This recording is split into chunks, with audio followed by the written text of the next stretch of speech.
هي العلبة الزرقاء الشهيرة، مين فينا ما بيعرفها؟ علبة الفيكس.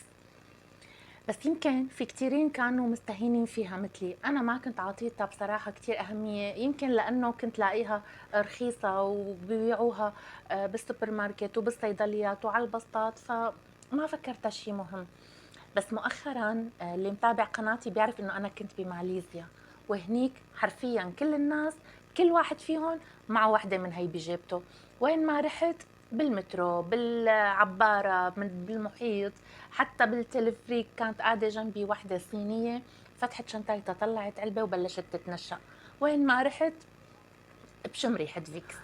وهو على فكرة ريحته حلوة لأنه في كافور وفي منتول، والاثنين ريحتهم حلوة. وهدول المكونين مثبطين للسعال، يعني لما بيكون في سعلة إذا بندهن من الفيكس على حلقنا أو صدرنا بخفف السعلة. وأنا هنيك وشفت الناس كيف عم تستعمله، أنا شخصيا انصبت بالزكام وبالسعلة حساسية بسبب المكيفات الباردة وفرق الجو بين الشام وماليزيا. فقلت لازم جيب وحدة وشوف ليش هدول الجماعة كل هالقد مهووسين بالفيكس. وطلع معاهم حق. الفيكس طلع بيتكون من 3 مكونات فعالة: الكافور، المنتول، والأوكاليبتوس. وهدول الثلاثة مواد مثبطة للسعال وفاتحة للقصبات، بتسمح للأكسجين إنه يوصل للرئتين، لعمق الرئتين.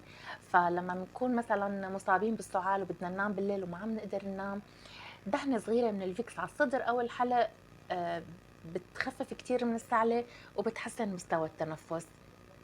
هلا هذا كله اللي قلته ما في شيء جديد وكل الناس بتعرفه، بس الشيء الجديد اللي عرفته من الصينيين اللي عم بيستعملوه هنيك واللي طلع فعلا مثبت علميا ومبني على نظرية علمية، انه لما بندهن الفيكس على باطن القدم، يعني هي رجلنا، لما بندهن الفيكس من هون قبل النوم او حتى اثناء النهار، بس هو قبل النوم بيساعد على نوم مريح للي عم بيعاني من زكام وسعلة. بيعمل مفعول ساحر. أنا شخصيا ما كنت بعرف هالمعلومة، ولما جربتها طلعت فعلا فعالة. والسبب إنه باطن القدم مليء بالنهايات العصبية، واللي دارسين ريفلكسولوجي أو اللي فايتين بهذا العلم اللي هو تحفيز النقاط اللي موجودة بباطن القدم لعلاج كتير من أمراض الجسم بيعرفوا أنا عن شو عم بحكي. لما بندهن الفيكس على باطن القدم، فهدول المكونات الثلاثة، المنتول والكافور والأوكاليبتوس، رح يحفزوا هي النهايات العصبية اللي موجودة بباطن القدم. وهي النهايات العصبية رح ترسل إشارات بتمر عبر القدم، عبر الأفخاذ، عبر العمود الفقري، هيك وصولا إلى النخاع المستطيل في الدماغ، واللي هو موجود بأسفل الدماغ.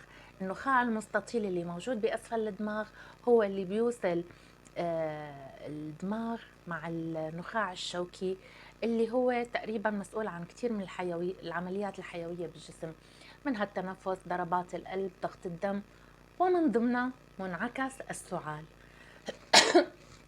عفوا، انا هلا عم بعاني من السعاله، بس لانه مريت بايام عصيبه مؤخرا بالمطارات والمكيفات تغيير الجو. ف